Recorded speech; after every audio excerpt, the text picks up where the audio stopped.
Price Lord brothers sisters. கர்த்தராகிய இயேசு கிறிஸ்து நாமத்தினால் உங்கள் அனைவரும் வாழ்த்துகிறேன். சோ இன்னைக்கு நாம பார்க்க போற படிப்பினை தேவனால் காக்கப்படுவர்கள் யார் என்பதுதான் பார்க்க போறோம். கர்த்தர் யாரை காத்துக் கொள்வார் என்பதைதான் நீங்க பார்க்க போறோம். இந்த காத்துக் கொள்வது என்பது ரட்சித்துக் கொள்வது என்பது ஒண்ணுதான் இல்லைங்களா? Salvation, Xavier. ஏன்னா இயேசு கிறிஸ்து இந்த பூமிக்கு வரும்போது அவர் எதற்காக முதல்ல வந்தார்?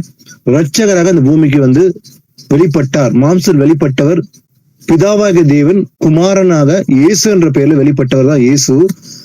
அவர் வந்த பர்பஸை பார்த்தீங்கன்னா முதல்ல ரட்சகராக வந்தார், காக்கும்படி. அப்போ பாவத்தில் இருள் இந்த மக்களை காக்கும்படி இயேசு கிறிஸ்து இந்த பூமிக்கு ரட்சகராக வந்தார். அப்போ இயேசு கிறிஸ்துடைய 2ஆம் வருகையில தான் அந்த ரட்சிப்பை நமக்கு அருள போகிறார்.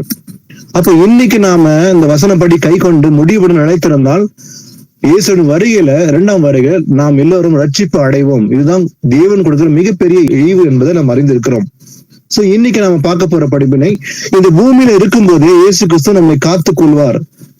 ஆனா இந்த பூமியில பாவம் நிறைந்த பூமியா இருக்கிறதுனால நம்மை சுற்றி ஆபத்துகளும் எதிர்ப்புகளும் சாத்தான் சூழ்ச்சிகளும் நிறைந்திருக்கிறது. இவைகள் மத்தியில தேவன் எப்படி நம்மை காத்துக் கொள்வார், யாரை காத்துக் கொள்வார் என்பதை பார்க்க போறோம். முதல்ல வாசிக்கலாம். யோவான் 10ஆம் அதிகாரத்துல 9ஆம் வசனத்தை வாசிக்கலாம். நானே வாசல், என் வழியாய் ஒருவன் உட்பிரவேசித்தால் அவன் ரட்சிக்கப்படுவான். அவன் உள்ளும் புறமும் சென்று மேய்ச்சலை கண்டடைவான். ஆமென். ஆமீன். பாருங்க, நானே வாசல், ஐ ஆம் த டோர். இயேசு கிறிஸ்து தான் வழியா இருக்கிறாரு, வாசலா இருக்கிறாருன்னு சொல்லி அநேக இடங்கள் சொல்லி இருக்கிறார் இல்லையா? அப்போ இயேசு கிறிஸ்து வழியா இருக்கிறதுனால, வாசலா இருக்கிறதுனால சொல்றாரு, நான் தான் வாசல். அப்போ என் வழியாய் ஒருவன் உட்பிரவேசித்தால், அப்போ இந்த வாசல் வழியா ஒருவன் பிரவேசித்தால் அவன் ரட்சிக்கப்படுவான். இப்போ இதே வார்த்தைய நீங்க TCVN வெர்ஷன்ல பார்க்கும்போது, என் வழியாய் உள்ளே போகிறவர்கள் யாரோ அவர்கள் பாதுகாக்கப்படுவார்கள்.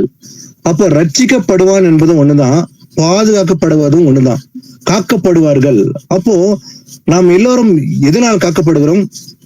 இயேசு கிறிஸ்துவினால் காக்கப்படுகிறோம். அப்போ நான் தான் வாசல், என் வழியாய் உள்பிரவேசித்தால் அவன் ரட்சிக்கப்படுவான், அவன் தான் காக்கப்படுவான்.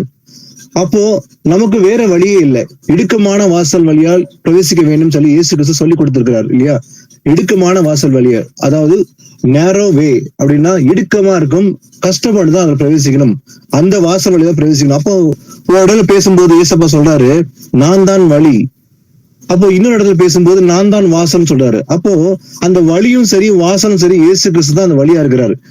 அப்போ நம்ம ஜீவனை அடையும்படி பிரவேசிக்க போகிற வாசல் இயேசுதான். அப்ப இயேசப்பா சொல்றாரு, நான் தான் வாசல், என் வழியாய் ஒருவன் உட்பிரவேசித்தால் அவன் ரட்சிக்கப்படுவான், அவன் உள்ளும் புறமும் சென்று மேய்ச்சலை கண்டடைவான். அப்போ நான் தான் வழின்னு சொன்னாரு, வாசலும் சொன்னாரு. என் வழியாய் ஒருவன் பிரவேசித்தால் அவன் ரட்சிக்கப்படுவான் அப்படின்னு இயேசு சொல்றாரு. அப்போ இதே விஷயத்த 7ஆம் வசனத்தை வாசிக்கலாம். இதே விஷயத்த யோவான் 10:7 இயேசப்பா சொல்றது இன்னொரு விஷயத்த பார்க்கலாம். ஆதலால் இயேசு மறுபடியும் அவர்களை நோக்கி, நானே ஆடுகளுக்கு வாசல் என்று மெய்யாகவே மெய்யாகவே உங்களுக்கு சொல்லுகிறேன். ஆமென். ஆமென். 9ஆம் வசனத்துல இயேசு கிறிஸ்து பேசும்போது, நான் தான் வாசல், என் வழியாய் ஒருவன் பிரவேசித்தால் அவன் ரட்சிக்கப்படுவான்னு சொல்றாரு. ஆனா யாருக்கு வாசல்? உண்மையிலே யார் ரட்சிக்கப்படுவான்? அப்ப இங்க சொல்லும் போது இயேசப்பா சொல்றாரு, நானே ஆடுகளுக்கு வாசலா இருக்காரு. யாருக்கு வாசலாம்? ஆடுகளுக்கு நான் தான் வாசல். அவர் வாசல் சொன்னாரு, ஆனா யாருக்கு வாசலா இருக்கிறாரா? ஆடுகளுக்கு வாசல் என்று மெய்யாகவே மெய்யாக உங்களுக்கு சொல்லுகிறேன். அப்போ இயேசு கிறிஸ்து வாசலா இருக்கிறாரு, வழியா இருக்கிறாரு. அதே போல வாசலா இருக்கிற அவரு யாருக்கு வாசலா இருக்கிறாரா? ஆடுகளுக்கு வாசல் சொல்றாரு. இங்க நானே ஆடுகளுக்கு வாசல் சொல்றாரு. அப்போ இந்த ஆடுகள் யாருன்னு நம்ம தெரிஞ்சுக்கணும் இல்லையா? அப்போ இயேசு கிறிஸ்துடைய சீசர்கள் மத்தியில பேசும்போது கூட அவர் முக்கியமா இந்த ஆடுகள் யாரு, அதே போல இது 2 விதமான ஆடு பத்தியும் பாக்குறோம் இல்லையா? செம்மறி ஆடு, வெள்ளாடு அப்படின்னு சொல்லி இருக்குது. அப்போ இயேசு கிறிஸ்து சொல்றாரு, ஆடுகளுக்கு வாசல் சொல்றாரு. அப்போ எந்த ஆடு முக்கியமா குறிப்பிடுறாருன்னு பார்க்கலாம். இதே அதிகாரத்துல யோவான் 10:27 வசனத்தை வாசிக்கலாம். என் ஆடுகள் என் சத்தத்திற்கு செவி கொடுக்கிறது, நான் அவைகளை அறிந்திருக்கிறேன், அவைகள் எனக்கு பின் செல்லுகிறது. ஆமீன். ஆமீன். நானே வாசல் சொன்னாரு, ஆடுகளுக்கு வாசலும் சொன்னாரு. அதே போல அவர் சத்தத்துக்கு செவி சாய்க்கிறவர் யாரு? கர்த்தருடைய வார்த்தைக்கு செவி சாய்க்கிறவன் யார்? எல்லாருமே செவி சாய்ப்பது இல்லை. இன்னைக்கு உலகத்துல எல்லாருக்குமே சுவிசேஷம் அறிவிக்கப்படுது, எல்லாருமே செவி சாய்ப்பதில்லை. இன்னைக்கு கிறிஸ்துவர்கள் கூட சொல்லப்படுகிறது தேவ வசனம், ஆனாலும் அவர்கள் கூட செவி சாய்ப்பதில்லை. ஆனா எல்லாருமே செவி சாய்க்கிறாங்களா? இல்லவே இல்லை. அப்போ என்ன ஆடுகள் என் சத்தத்துக்கு செவி கொடுக்கிறது? அப்போ கர்த்தருடைய வார்த்தைக்கு செவி கொடுக்கிறவன் எல்லோரும் அல்ல, என் ஆடுகள்னு சொல்லி ஏசப்பா இங்க சொல்றாரு இல்லைங்களா? அப்போ அந்த ஆடுகளுக்கு தான் நான் வாசல் சொல்றாரு. அப்போ என் ஆடுகள் என் சத்தத்துக்கு செவி கொடுக்கிறது, நான் அவைகளை அறிந்திருக்கிறேன், அவைகள் எனக்கு பின் செல்கிறது. அப்போ இந்த ஆடைதான் சொல்றாரு அவன் போது 9ஆம் வசனத்துல, அவன் ரட்சிக்கப்படுவான், அவன் காக்கப்படுவான். அப்போ இயேசு கிறிஸ்து வாசலா இருக்கிற அந்த வழியா பிரவேசிக்கிறவன் தான் காக்கப்படுவான், ரட்சிக்கப்படுவான் ஏசப்பா சொல்றாரு. அப்போ யார் பிரவேசிப்பார்கள்? என் ஆடுகள் சொல்றாரு. அப்போ சத்தத்துக்கு செவி சாய்க்கிறவன் தான் அந்த வழியா உள் பிரவேசித்து அவன் காக்கப்படுகிறான். அப்போ இயேசு கிறிஸ்துவால் காக்கப்படுவர்கள் என் ஆடுகள் சொல்ல சத்தத்துக்கு செவி சாய்க்கிற ஆடுகள் தான் சொல்றாரு. ஆடுகளை வெவ்வேறு வித்தியாசம் இருக்குது, அதுவும் பார்க்கலாம். அப்ப நான் அவைகளுக்கு அறிந்திருக்கிறேன், அவைகள் என் பின் செல்கிறது. அப்ப இயேசு கிறிஸ்து பின்பற்றவர்கள் செவி சாய்த்து என் ஆடுகள் சொல்ற அந்த ஆடுகளை பத்தி பார்க்கலாம். அடுத்தது இதே போல இன்னொரு வசனம் வாசிக்கலாம். யோவான் 10:16 வாசிக்கலாம். இந்த தொழுவத்தில் உள்ளவைகளை அல்லாமல் வேறே ஆடுகளும் எனக்கு உண்டு, அவைகளையும் நான் கொண்டு வர வேண்டும். அவைகள் என் சத்தத்துக்கு செவி கொடுக்கும். அப்பொழுது ஒரே மந்தையும் ஒரே மேய்ப்பனும் ஆகும். ஆமென். ஆமென். 27ஆம் வசனத்துல ஆண்டவர் சொல்றாரு, என் ஆடுகள் என் சத்தத்துக்கு செவி கொடுக்கிறது. அப்ப செவி கொடுக்கிறவன் தான் இயேசு கிறிஸ்து பின் நடக்கிறான். அதே போல இந்த தொழுவத்தில் உள்ளவைகள் அல்லாமல் வேறு ஆடுகளும் எனக்கு உண்டு, வேறு ஆடும் இருக்குன்னு சொல்றாரு இல்லைங்களா? அப்போ அவைகளையும் நான் கொண்டு வர வேண்டும் சொல்லி யூதர்கள் மத்திய சொல்றாரு. அப்போ யூதர்கள் மத்திய தான் பேசுற ஆண்டவர். அந்த யூதர்களோடு பேசும்போது அவங்களோட தான் பேசுறாரு ஏசப்பா, இந்த தொழுவத்தில் உள்ளவைகள் அல்லாமல் வேறு ஒரு ஆடுகளும் எனக்கு உண்டு அப்படின்னு சொல்லி யூதர்களை பார்த்தா சொல்றாரு. அப்போ வேறொரு ஆடுன்னு சொல்லப்பட்டதுதான் இந்த புறஜாதி ஜனங்களை பத்தி சொல்றாரு ஆண்டவர். ஏன்னா யூதர்களுக்கு வந்துதான், அதாவது காணாமல் போன இஸ்ரேலுக்காக தான் இயேசு கிறிஸ்து முதல்ல வந்தது. அவருடைய பர்பஸ் என்ன, எதற்காக, யாருக்காக வந்தார்? காணாமல் போன இஸ்ரேலுக்காக தான் வந்தார் இல்லைங்களா? அப்போ இந்த யூதர்களை ரட்சிப்பதுக்கு தான் இயேசப்பா முதல்ல வந்தாரு. ஆனா இவங்க செவி சாய்க்காததுனாலதான் அந்த ரட்சிப்பு புறஜாதிக்கு போயிடுச்சுன்னு சொல்லி பாக்குறோம். ஆனா முதல்ல அவர் வந்தது இயேசு கிறிஸ்து தன் சொந்த ஜனத்துக்காக தான் வந்தாரு. ஆனா இவர்கள் செவி சாய்க்காததுனாலதான் இந்த ரட்சிப்பு யூதர் வழியாய் புறஜாதிக்கு சென்று விட்டது. அப்போ இன்னைக்கு நாம எல்லாரும் அந்த ரட்சிப்பு அடைவதற்கு காரணமே இவர்கள் செவி சாய்க்கிறதுனால. அன்னைக்கு யூதர்கள், இன்னைக்கு நாம எல்லாம் அந்த ரட்சிப்புள் பிரவேசிப்பதற்கு பாக்கியத்தை பெற்றிருக்கிறோம். அப்போ இயேசப்பா சொல்றாரு, இந்த தொழுவத்தில் உள்ள இல்லாமல் வேறொரு ஆடுகளும் எனக்கு உண்டு, அப்போ அவைகளையும் நான் கொண்டு வர வேண்டும் சொன்னாரு. அவர் இனி கொண்டு வந்திருக்கிறாரு. அவைகள் என் சத்தத்துக்கு செவி கொடுக்கும். ஆனா இவர்கள் செவி கொடுக்காம போயிட்டாங்க. அன்னைக்கு இந்த யூதர்கள் எவ்வளவு பிரசங்கம் பண்ணும்போது கூட, இயேசு கிறிஸ்து பேசும்போது கூட இது கடினமான உபதேசம் சொல்லி விலகி போறாங்க. அநேகர் விசுவாசம் இல்லாம விலகி போறாங்க. அதே போல சீஷர்கள் பிரசங்கிக்கும் போது அப்போஸ்தலர்கள் பார்க்கும்போது கூட அநேகர் செவி கொடுக்கவில்லை. கடைசியில 28ஆம் அதிகாரத்துல அப்போஸ்தலர்கள் வாசிக்கும் போது என்ன நடக்குது? அவர்கள் செவி கொடுக்காதனாலதான் அந்த ரட்சிப்பு புறஜாதிக்கு சென்று விட்டது. அவர்கள் செவி கொடுப்பார்கள், அதான் இயேசு சொல்றார், அவைகள் என் சத்தத்துக்கு செவி கொடுக்கும், அப்போது ஒரே மந்தையும் ஒரே மேய்ப்பனும் ஆகும். அப்ப இன்னைக்கு வெவ்வேறு மந்தை அல்ல, வெவ்வேறு ஆடுகள் இல்ல, ஒரே ஆடுகள். அப்போ கர்த்தருடைய சத்தத்துக்கு செவி சாய்க்கிறவன் நானே வாசல் சொன்னாரு, அவர்கள் காக்கப்படுவார்கள், அந்த வழியா பிரவேசிக்கிற ஒரே ஆடுகளா இருப்பான்னு சொல்லி இயேசப்பா சொன்னாரு. ஆனா இந்த ஆடை பத்தி வித்தியாசம் நம்ம பார்க்கணும். இது நமக்கு நல்லாவே தெரிஞ்ச விஷயம். வாசிக்கலாம். மத்தேயு 25ஆம் அதிகாரத்துல 31 முதல் 34 வாசிக்கலாம். அன்றியும் மனுஷகுமாரன் தமது மகிமை பொருந்தினவராய் சகல பரிசுத்த தூதரோடும் கூட வரும்போது தமது மகிமையுள்ள சிங்காசனத்தின் மேல் வீற்றிருப்பார். அப்பொழுது சகல ஜனங்களும் அவருக்கு முன்பாக சேர்க்கப்படுவார்கள். மேய்ப்பனானவன் செம்மறி ஆடுகளையும் வெள்ளாடுகளையும் வெவ்வேறாக பிரிக்கிறது போல அவர்களை அவர் பிரித்து செம்மறி ஆடுகளை தமது வலது பக்கத்திலும் வெள்ளாடுகளை தமது இடது பக்கத்திலும் நிறுத்துவார். அப்பொழுது ராஜா தமது வலது பக்கத்தில் நிற்பவர்களை பார்த்து, வாருங்கள், என் பிதாவினால் ஆசீர்வதிக்கப்பட்டவர்களே, உலகம் உண்டானது முதல் உங்களுக்காக ஆயத்தம் பண்ணப்பட்டிருக்கிற ராஜ்யத்தை சுதந்தரித்துக் கொள்ளுங்கள். ஆமென். ஆமென். பாருங்க, இயேசு கிறிஸ்து 2ஆம் வருகையில் நடக்க போற ஒரு முக்கியமான சம்பவம், அவர் நியாய தீர்க்கும்படி வரப்போகிறார். முதல்ல அவர் நியாய தீர்ப்பார், 2வது ரட்சிப்பை கொடுக்க போறாரு. யாருக்கு ரட்சிப்பு, யாருக்கு நியாய தீர்ப்புன்னு சொல்லி இந்த அதிகாரத்துல ஊமை மூலமா புரிந்து கொள்ள முடியும். அப்போ அன்றைய மனுஷகுமாரன் தமது மகிமை பொருந்தியவராய் சகல பரிசுத்தவான்களோட தூதரோடு வரும்போது, அவர் எக்கால சத்தத்தோடு தேவ தூதரோடு வரப்போகிறார். வரும்போது அவர் என்ன பண்ணுவாரு? முதல் வேலை என்ன செய்யறாரு? அவரு சகல ஜனங்களும் அவருக்கு முன்பாக சேர்க்கப்படுவார்கள். சேர்க்கப்பட்டு ஒரு பிரிவினை உண்டாக்குவார். செப்பரேஷன். என்ன செப்பரேஷன்? மேய்ப்பனானவன் செம்மறி ஆடுகளையும் வெள்ள ஆடுகளையும் வெவ்வேறாக பிரிக்கிறது போல அவர் பிரித்து, அப்ப முதல்ல அவர் செய்ய போறது என்னன்னாக்கா, ஜனங்கள் சேர்க்கப்பட்டு ரெண்டா பிரிக்க போறாரு. இது இந்த பிரிவினை, இந்த செப்பரேஷன் உலகத்தில் உள்ள புறஜாதி மக்களுக்கு அல்ல, இது கிறிஸ்துவுக்கான செய்யப்படுகிற பிரிவினைகள். ஏன்னா செம்மறி ஆடு சொல்லப்படுதான் இயேசு அறிந்த மக்கள் தான் இந்த ஆடுகள். எப்படிப்பட்ட செப்பரேஷன்? மேய்ப்பனானவன் செம்மறி ஆடுகளும் வெள்ள ஆடுகளும் வெவ்வேறா பிரிக்கிறது போல அவர் பிரித்து, கோட் அண்ட் ஷீப் ஜட்ஜ்மெண்ட். அப்ப ரெண்டும் பிரிப்பாரு. அப்போ அந்த வலது பக்கத்துல நிக்கிறதா செம்மறி ஆடு, இடது பக்கத்துல இருக்கிறவங்க வெள்ள ஆடு. இந்த வெள்ள ஆடு செம்மறி ஆடு ரெண்டுத்துக்கு வித்தியாசத்தை ஆண்டவர் காண்பிப்பார் அன்னைக்குதான். ஏன்னா வசந்த கீழ்ப்படிந்தவர்கள் கிறிஸ்தவர்கள் மட்டும்தான் செம்மறி ஆடு அவங்களை வலது பக்கமா அழைக்கிறாரு. பாருங்க எப்படி செம்மறி ஆடுகளே தமது வலது பக்கத்திலும் வெள்ள ஆடுகளை தமது இடது பக்கத்தில் நிறுத்துவார். கோட் ஷீப்னு சொல்லி செப்பரேஷன் பண்ணி, அப்ப இந்த ஷீப் தான் ரைட் ஹேண்ட்ல இருக்கும். அவங்க தான் செம்மறி ஆடு வலது பக்கத்துல நிக்க வச்சு அவங்க என்ன சொல்றாங்க? ராஜா தமது வலது பக்கத்தில் நிற்பவர்களை பார்த்து, வாருங்கள், என் பிதாவினால் ஆசீர்வதிக்கப்பட்டவர்களே, உலகம் உண்டானது முதல் உங்களுக்கான ஆயத்தம் பண்ணப்பட்டிருக்கிற ராஜ்யத்தை சுதந்திரத்துக் கொள்ளுங்கள். அப்போ தேவட ராஜ்யம் யாருக்கு கொடுக்கப்படுகிறது? செம்மறி ஆடு வலது பக்கம். அப்ப இந்த சத்தத்துக்கு செவி சாய்க்கணும். அப்பதான் யோவான்ல வாஸ்தவம் இல்லைங்களா? என் ஆடுகள் என் சத்தத்துக்கு செவி சாய்க்கும். செவி சாய்த்தவர்கள் ஆண்டவர் அழைக்கிறாரு. ஆனா செவி சாய்க்காதவர்கள் என்ன பண்ண போறாரு? இந்த வெள்ளாட இடது பக்கம் நிக்க வச்சு அவங்க நியாய தீர்ப்பு அளிக்க போறான்னு சொல்லி பார்க்க முடியும். அப்ப இந்த வித்தியாசத்தை இதுல காண முடியும். அப்ப இன்னைக்கு யார கர்த்தர் காக்குறாரு? இந்த செம்மறி ஆட, இந்த ஷீப்பை தான் ஆண்டவர் காத்துக் கொள்கிறார். வாசிக்கலாம். சங்கீதம் 100ஆம் அதிகாரம் 3ஆம் வசனத்தை நாம வாசிக்கலாம். கர்த்தரே தேவன் என்று அறியுங்கள், நாம் அல்ல, அவரே நம்மை உண்டாக்கினார். நாம் அவர் ஜனங்களும் அவர் மேய்ச்சலின் ஆடுகளுமாய் இருக்கிறோம். ஆமென். ஆமென். பாருங்க, கர்த்தரே தேவன் என்று அறியுங்கள், கர்த்தரே தேவன் என்று அறிந்து கொள்ளுங்கள், நாம் அல்ல, அவரே நம்மை உண்டாக்கினவர். அப்ப நம்மை உண்டாக்கின கர்த்தர், சிருஷ்டி கர்த்தர் ஒருவர் தான், அவர்தான் இயேசு. நாம் அவர் ஜனங்களும். அப்ப நாம அவருடைய ஜனங்களா இருக்கிறோம். அப்ப பழைய ஏற்பாட்டு காலத்துல கூட என்னுடைய சொந்த ஜனங்கள், என்னுடைய சொந்த சம்பத்து, மை பெக்யூலியர் பீப்புள் சொல்லி யாரை பார்த்து சொல்றாரு? யூதர்கள் தான் பார்த்து சொல்றாரு, எபிரேய மக்களை தான் சொல்றாரு என்னுடைய சொந்த சம்பத்து.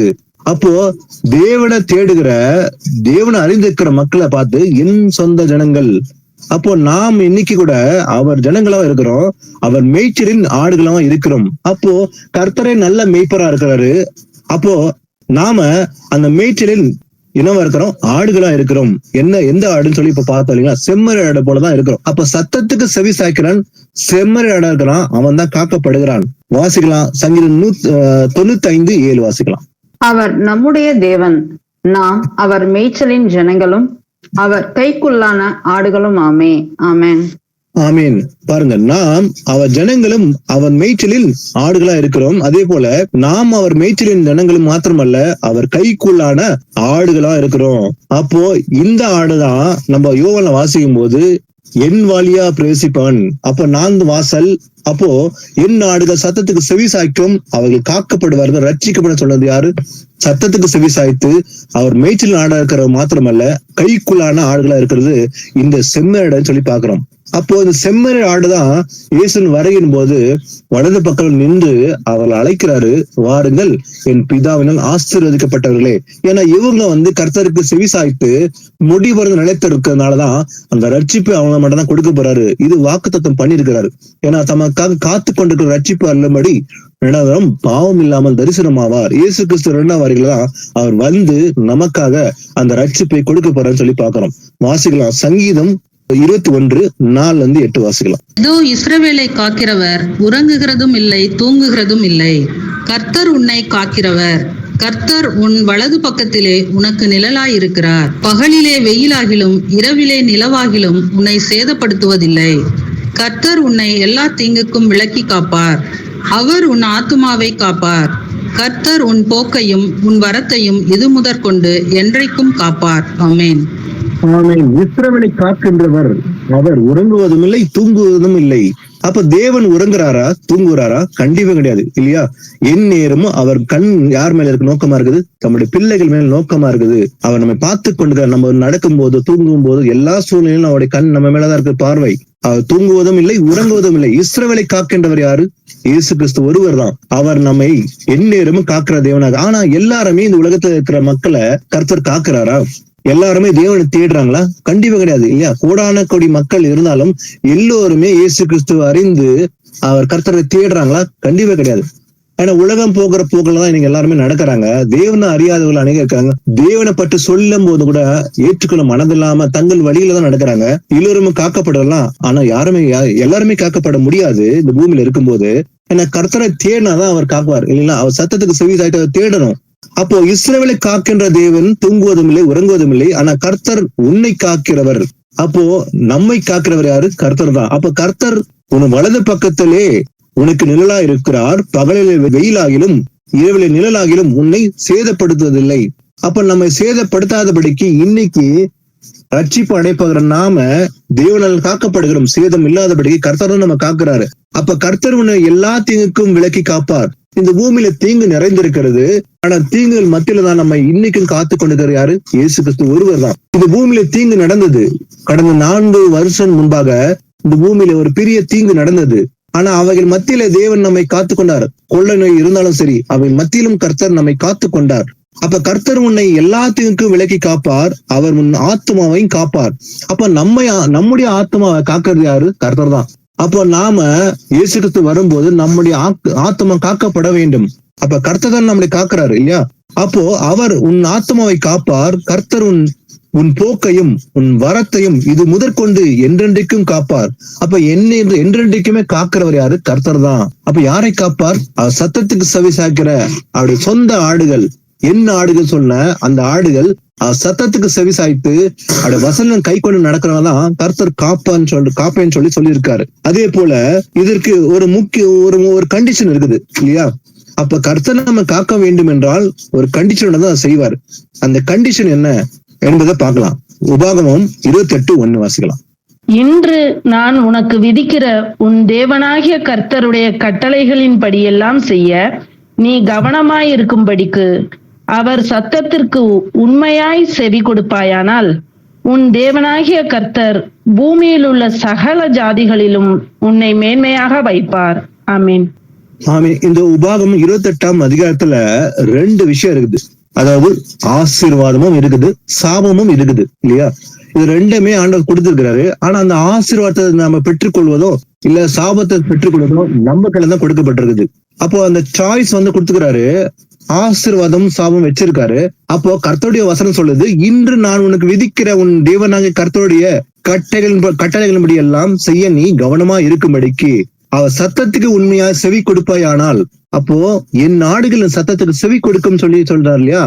அப்போ செவி கொடுப்பாயானால் உன் தேவனாகிய கர்த்தர் பூமியில் உள்ள சகல ஜாதிகளிலும் உன்னை மேன்மையாக வைப்பார். அப்ப இந்த பூமியில நம்ம மேன்மையாக வைத்திருக்கிறாரா? நாம் சத்தத்துக்கு செவி சாய்த்தால் தான் செய்வேன்னு சொல்லிருக்காரு இல்லையா? சும்மா ஆண்டவர் சொல்லல.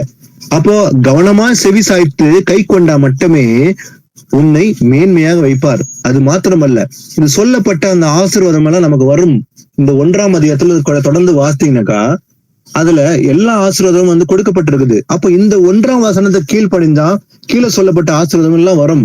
கீழ்ப்படியாவிட்டால் கடைசியில சொல்லப்பட்ட அந்த 15 வசனத்துல அது சொல்லப்பட்ட சாபமும் வரும் சொல்லியிருக்காரு. அப்போ ஆசீர்வாதமும் சாபமும் முன்ன வச்சிருக்காரு. கை கொண்டால் ஆசீர்வாதம், கை கொள்ளாவிட்டால் சாபம் சொல்லி அன்றைக்கு மாத்திரமல்ல இன்றும் அதே கட்டளை தான் கொடுக்குறாரு. இன்னைக்கு கற்பனை கை கொள்னு சொல்றாரு.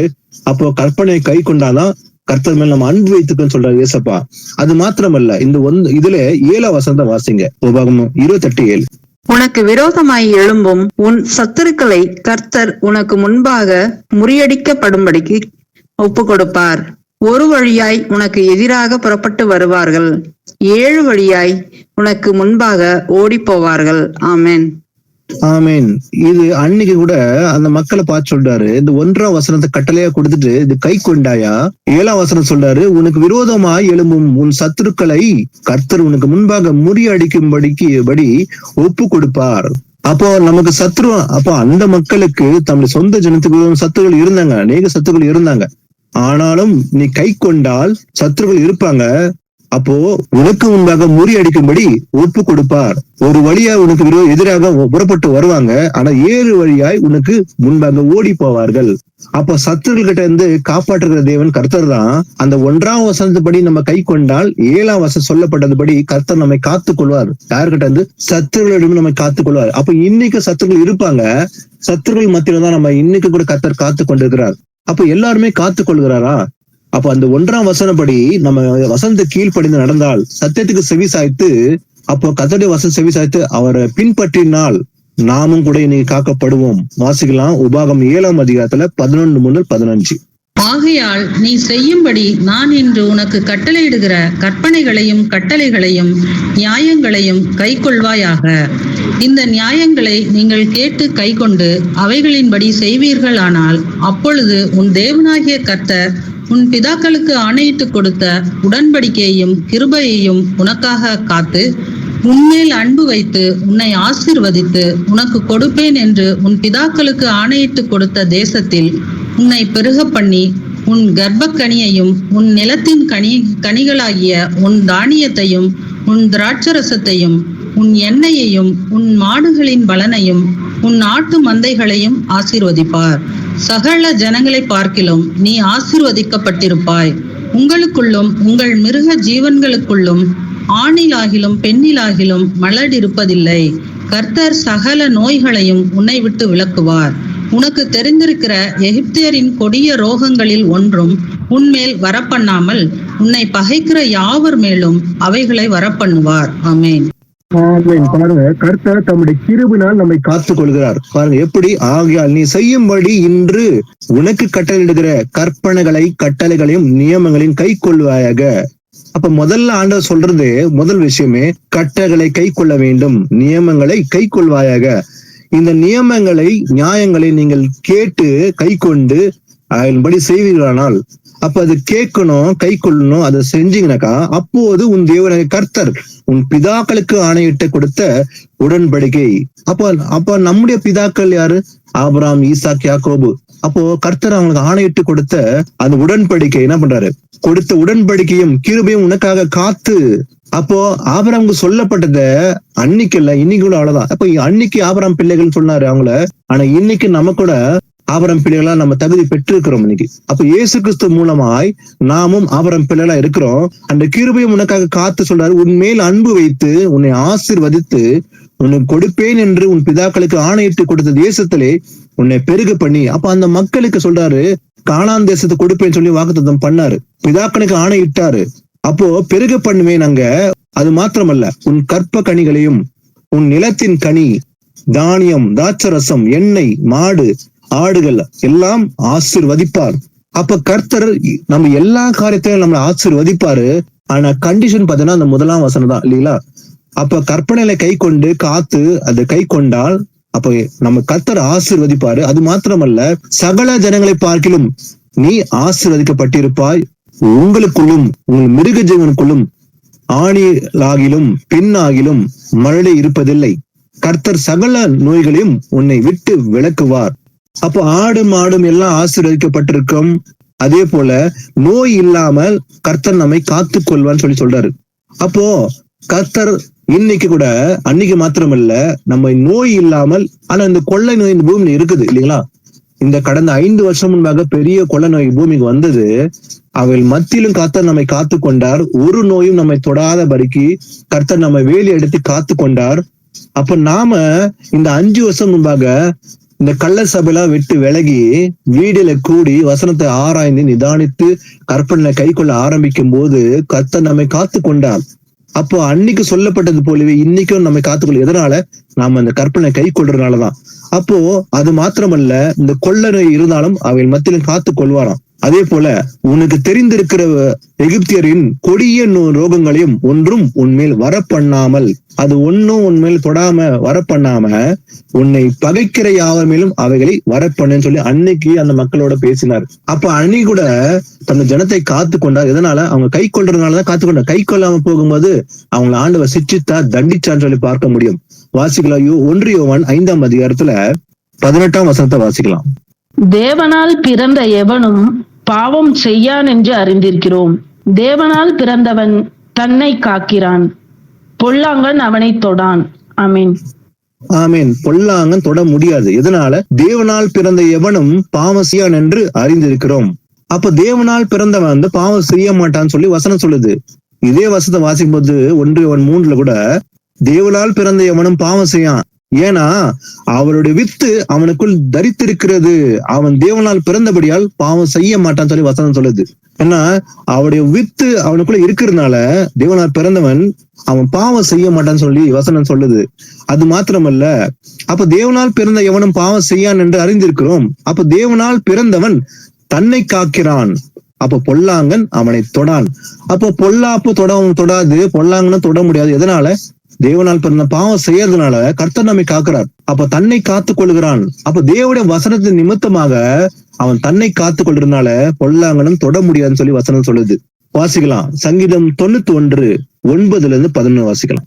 எனக்கு அடைக்கலமாய் இருக்கிற உன்னதமான கர்த்தரை உனக்கு தாபரமாக கொண்டாய், ஆகையால் பொல்லாப்பு உனக்கு நேரிடாது, வாதை உன் கூடாரத்தை அணுகாது.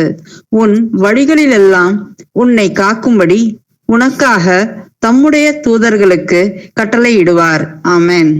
ஆமென். இந்த 91ஆம் சங்கீதத்தை நிறைய கிறிஸ்தவன் பாத்தீங்கன்னாக்கா அவங்க ஒரு கேலண்டர் எழுதி வச்சிருப்பாங்க. அந்த வசந்த காலையில இருந்து வேக வேகமா வெளியே செல்லணும்னு சொல்லும் போது என்ன பண்ணுவாங்க, அதாவது ஆபத்து நிறைந்த உலகம், அதனால இது வாசிச்சுட்டு போயிட்டாக்கா கர்த்தர் நம்மை காத்துக் கொள்வாரு, அதனால எடுத்து வாசிப்பாங்க. இது நிறைய கிறிஸ்தவர்கள பழக்கம். இந்த 91ஆம் அதிகாரத்துல வசனம் வாக்கு தத்தம்பா, அதனால நான் வாசித்துட்டு நான் வெளியே போயிட்டேன், கர்த்தர் என்னை காத்துக் கொள்வாரு. அதை வாசிக்கிறதுனால அல்ல, அந்த வசனப்படி நம்ம வாசிக்கிறது மாத்திரம் இல்ல, வசனத்தை வாசித்து அதன்படி செய்கிறதெல்லாம் இருக்கணும். அப்பதான் கர்த்தர் காத்துக்கொள்வாரு, இல்லைங்களா? அப்ப வசனத்தை வாசிக்கிறோம், அதன்படி கை கொண்டா மட்டும் தான் காத்துக்கொள்ள. அப்ப முந்தின வசனம் வாசித்தோம், உபாகத்துல வாசல, அப்ப கை கொண்டால், அப்ப கை கொண்டா மட்டுமே அந்த வசனப்படி நம்ம காத்துக் கொள்வாரு. அப்போ இந்த வசனம் சொல்லுது, எனக்கு அடைக்கலமா இருக்கிற உன்னதமான கர்த்தரை உனக்கு தாபரமாய் கொண்டாய், ஆகையால் பொல்லாப்பு உனக்கு நேரிடாது. இது பொல்லாந்து நிறைந்த உலகம்தான், பொல்லாப்பு இருந்தாலும் கூட அது உனக்கு நேரிடாதுன்னு சொல்றாரு. வாதை உன் கூடாரத்தை அணுகாது. இந்த வசனத்தை என்ன பண்ணுவாங்க, அநேக வீட்டுங்களை வாசல்ல ஒட்டி வைப்பாங்க. வசனத்தை எடுத்துட்டு வாதை என் கூடத்தை அணுகாதுன்ற வசனத்தை இதை ஒட்டி வைப்பாங்க. இதை ஒட்டி வைக்கிறதுனால வாதை வராதா? ஆனா பாவம் செய்து கொண்டே இருந்து வசனத்துக்கு கீழ்படுறதில்ல, இயேசுவை தேடுறதே இல்ல. அப்படி இருந்து வெறும் வசனத்தை வீட்டுல வாசல்ல ஒட்டி வைப்பதுனால பாதுகாப்பு அல்ல. ஆனா அந்த வசனப்படி நம்ம கை கொண்டு நடந்தா மட்டும்தான். அப்ப வாதை உன் கூடத்தை அணுகாது அப்படின்னு சொல்லி நம்மளை வசன நிமித்தமா வாக்குத்தத்தம் கொடுத்து காத்து கொள்றாருனாக்கா அதுக்கு ஏற்றபடி நாம கை கொண்டு நடந்தால் மட்டுமே நடக்கும் அது. அப்ப நான் அப்ப ஏசப்பா சொன்னது போல யோவான்ல, என் நாடுகள் சத்தத்துக்கு செவி சாய்க்கும், அது என் பில் செல்லும் சொன்னா இல்லையா? அப்போ வசனத்துக்கு செவி சாய்க்கிறவன் கை கொள்ளுவான், கை கொண்டால் வசனப்படி வாதை நம்ம கூடத்தை அணுகாது. அப்போ இந்த வசனம் உறுதியாகும் இல்லையா? அப்போ உன் வழிகள் எல்லாம் உன்னை காக்கும்படி, நம்ம போகிற வழியில காக்கும்படி என்ன பண்ணுவாரு, உனக்காக தம்முடைய தூதர்களுக்கு கட்டளையிடுவார். அப்போ நம்ம நடக்கும் போது கூட நம்ம பாதம் கல்லில் இடராதபடிக்கு கர்த்தர் நம்மை காத்துக்கொள்வார். எப்போது நம்ம கர்த்தருக்கு பிரியமா நடந்தால் மட்டுமே. அப்ப வசனப்படி நம்ம கை கொண்டு நடந்தால் இந்த வசனப்படி கர்த்தர் நம்மை காத்துக் கொள்வாரு. இந்த பூமியில ஆபத்து நிறைந்த உலகம். இன்னைக்கு நம்ம பாக்குறோம் அநேக செய்திகள்ல அநேக பேர் அழிகள், ஆபத்துகள், நிமிஷத்துல ஒரு இமைப்பொழுது நடக்குது, எல்லாமே ஆபத்துகள். ஆனா அநேகர் சிக்கிக் கொள்கிறார்கள், தேவனை அறியாத மக்கள். அப்ப இவர்கள் மத்தியில கர்த்தர் நம்மை காத்துக்கொள்ள வேண்டும் என்றால் நாம் அந்த கற்பனை கை கொள்வதுதான் அவசியம். சத்தத்துக்கு செவி சாய்ப்பது மாத்திரமல்ல, செவி சாய்க்கிறவன் கை கொள்ள வேண்டும். வாசிக்கலாம் ஏசாயா 58ஆம் அதிகாரத்துல 7-8. பசியுள்ளவனுக்கு உன் ஆகாரத்தை பகிர்ந்து கொடுக்கிறதும், புறத்துண்ட சிறுமையானவர்களை வீட்டிலே சேர்த்து கொள்ளுகிறதும், வஸ்திரம் இல்லாதவனை கண்டால் அவனுக்கு வஸ்திரம் கொடுக்கிறதும், உன் மாம்சமானவனுக்கு உன்னை ஒழிக்காமல் இருக்கிறதும் அல்லவோ எனக்கு உகந்த உபவாசம். அப்பொழுது விடியற்கால வெளுப்பை போல உன் வெளிச்சம் எழும்பி உன் சுகவாழ்வு சீக்கிரத்தில் துளிர்த்து உன் நீதி உனக்கு முன்னாலே செல்லும். கர்த்தருடைய மகிமை உன்னை பின்னாலே காக்கும். ஆமேன். ஆமேன். கர்த்தருடைய மகிமை உன்னை பின்னாலே காக்கும். எப்போது? அதுக்கான வசனம் 7ஆம் வசனம் வாசிக்கிறோம். பசி உள்ளவனுக்கு உன் ஆகாரத்தை பகிர்ந்து கொடுக்கிறதும். இதே வார்த்தைய இயேசு கிறிஸ்து மத்தேயுல பாத்தீங்கன்னாக்கா 25ஆம் அதிகாரத்துல அங்கேயும் சொல்றாரு, பசியா இருந்தேன் எனக்கு போதனை கொடுத்தீங்க. அப்ப பசி உள்ளவனுக்கும் ஆகாரத்தை பகிர்ந்து கொடுக்கிறதும், அதே போல துரத்தொண்ட சிறுமியானவர்களை வீட்டில சேர்த்துக் கொள்கிறதும், வஸ்திரம் இல்லாதவனை கண்டால் அவனுக்கு வஸ்திரம் கொடுக்கிறதும், உன்னை மாம்சமானுக்கு உன்னை ஒழிக்காமல் இருக்கிறது அல்லவோ உகந்த உபவாசம். இந்த உகந்த உபவாசத்தை செஞ்சா கர்த்தர் என்ன பண்ணுவாரு? அப்போது விடியற்கால வெளுப்பை போல உன் வெளிச்சம் எழும்பி என்ன நடக்கும்? உன் சுகவாழ்வு சீக்கிரத்தில் துளிர்ந்து உன் நீதி உனக்கு முன்னாலே செல்லும். அப்போது கர்த்தருடைய மகிமை உன்னை பின்னாலே காக்கும். அப்போ கர்த்தருடைய மகிமை நம்ம பின்னாலே காக்க வேண்டும் என்றால், அப்போ இந்த சொல்லப்பட்ட இந்த ஆகாரத்தை பகிர்ந்து கொடுக்கிறதும், சிறுமையான சேர்த்துக் கொள்கிறதும், வஸ்திரம் கொடுக்கிறதும், அதே போல மாம்சமானக்கு ஒழிக்காமல் இருக்கிறது, இதெல்லாம் செஞ்சா இதுதான் உகந்த உபவாசம். இப்படி ஒரு உபவாசம் செஞ்சாக்கா கர்த்தர் என்ன பண்ணுவாரு? அவருடைய மகிமை நம்மை பின்னாலே காக்கும். ஆனா சும்மா 12 மணி நேரம் சும்மா உபவாசம் பண்ணிட்டு ஒரு கூட்டம் சேர்ந்து லட்சக்கணக்கான ஜனங்களை கூட்டி இன்னைக்கு காலையில இருந்து சாயங்காலம் வரைக்கும் நம்ம உபவாசம் பண்ணலாம், சத்தத்தை உயர்த்தி ஜபிக்கலாம், ஆராதனை பண்ணலாம், இது பண்ணலாம், அதை பண்ணலாம் செஞ்சாலும் கூட கர்த்தர் கேட்க மாட்டாரு. வசனமே கை கொள்ளாம ஆனா இது செஞ்சாக்கா உகந்த உபவாசம் சொல்லுவாரா கர்த்தர்? அல்ல, இதன்படிதான் செஞ்சாதான். அப்ப இது யாருக்கு செய்யணும்னு சொல்லி ஆண்டவர் கற்றுக் கொடுத்துருக்காரு இல்லையா? அப்போ ஒரு சகோதரன் ஒரு ஏழை சகோதரனுக்கு செய்யும் போது கர்த்தருக்கு செய்யற மாதிரிதான். அப்ப இப்படிப்பட்ட காரியத்தை செஞ்சா கர்த்தருடைய மகிமை என்ன பண்ணும்? உன்னை பின்னாலே காக்கும் சொல்லி வசனம் சொல்லுகிறது. வாசிக்கலாம் நீதிமொழிகள் 29:25. மனுஷனுக்கு பயப்படும் பயம் கண்ணியை வருவிக்கும், கர்த்தரை நம்புகிறவனோ உயர்ந்த அடைக்கலத்திலே வைக்கப்படுவான். ஆமென். ஆமீன். மனுஷனுக்கு பயப்படும் பயம் கண்ணியை வருவிக்கும். மனுஷனுக்கு ஒருபோதும் பயப்படுகிறது. அப்படிப்பட்ட மாம்ச பயம் இருக்கக்கூடாது. ஆனா கர்த்தருக்கு பயப்படுற பயம் தான் நமக்கு இருக்கணும். கர்த்தருக்கு பயப்படுறது ஞானத்தின் ஆரம்பம், தீமை வெறுப்பதே கர்த்தருக்கு பயப்படுற பயம் என்று நீதிமொழிகளை வாசிக்கிறோம். அப்ப கர்த்தருக்கு பயப்படுற பயம் தான் நமக்கு இருக்க வேண்டும். மனுஷனுக்கு பயப்படக்கூடாது, அது கண்ணியை வருவிக்கும். அப்ப கர்த்தரை நம்புகிறவனோ உயர்ந்த அடைக்கலத்தில் வைக்கப்படுவான். அப்படின்னா என்ன? கர்த்தர் நம்மை காத்துக் கொள்வான்னு சொல்லிதான் அர்த்தம். அப்போ கர்த்தருடைய பயம் நமக்குள்ள இருந்துச்சுனாக்கா கர்த்தர் நம்மை உயர்ந்த அடைக்கலத்தில் வைக்குவார், நம்மை காத்துக் கொள்வான்னு சொல்லிதான் அர்த்தம். வாசிக்கலாம் நீதிமொழிகள் 28:18. உத்தமனாய் நடக்கிறவன் ரட்சிக்கப்படுவான், மாறுபாடான இரு வழியில் நடக்கிறவனோ அவற்றில் ஒன்றிலே விழுவான். ஆமென். ஆமீன். உத்தமனாய் நடக்கிறவன் ரட்சிக்கப்படுவான், அவன் காக்கப்படுவான். அப்ப மாறுபாடான இரு வழியில் நடக்கிறவனோ, இருமனம் உள்ளவன், தன் வழிகள் எல்லாம் நிலையற்றவனா இருக்கிறான் அப்படின்னு வசனம் சொல்லுது. அப்ப மாறுபாடான சிந்தனை உள்ளவன் இரு வழிகள் நடக்கிறவனா இருந்தா அவற்றில் ஒன்றிலே அவன் விழுந்து போவான். ஆனா உத்தமன நடந்தான் அவன் ரட்சிக்கப்படுவான், அவன் காக்கப்படுவான். அப்போ நாம கர்த்தர் முன்பாக உத்தமன் நடந்து கொண்டால் நாம் ரட்சிக்கப்படுவோம் சொல்லி வசனம் சொல்லுது. சங்கீதம் 33:18-20 வாசிக்கலாம். தமக்கு பயந்து தமது கிருபைக்கு காத்திருக்கிறவர்களின் ஆத்துமாக்களை மரணத்திற்கு விலக்கி விடுவிக்கவும், பஞ்சத்தில் அவர்களை உயிரோடே காக்கவும் கர்த்தருடைய கண் அவர்கள் மேல் நோக்கமாயிருக்கிறது. நம்முடைய ஆத்துமா கர்த்தருக்கு காத்திருக்கிறது, அவரே நமக்கு துணையும் நமக்கு கேடகமும் ஆனவர். ஆமென். ஆமென். பாருங்க, தாவீது அநேக இடங்கள் சொல்லும் போது கூட கர்த்தரை நோக்கி அவன் துதித்து சொல்லும் போது சொல்றான், கர்த்தரே என் கேடகம், என் கோட்டை, என் துருகம் அப்படின்னு சொல்லி அநேக இடங்கள்ல கர்த்தரின் அடைக்கலம், என் கோட்டைன்னு சொல்றான். அப்ப இங்க பார்க்கும்போது தனக்கு பயந்து, தமக்கு பயந்து தமது கிருபைக்கு காத்திருக்கிறவர்களின் ஆத்துமாக்களை என்ன பண்றாரு? கர்த்தர் மரணத்துக்கு விலக்கி விடுவிக்கவும். அப்ப கர்த்தருக்கு பயந்து காத்திருந்தால் ஆத்துமக்களை என்ன பண்றாரு? மரணத்துக்கு விலக்கி விடுவிக்கவும், பஞ்சத்தில் அவர்களை உயிரோடு காக்கவும்.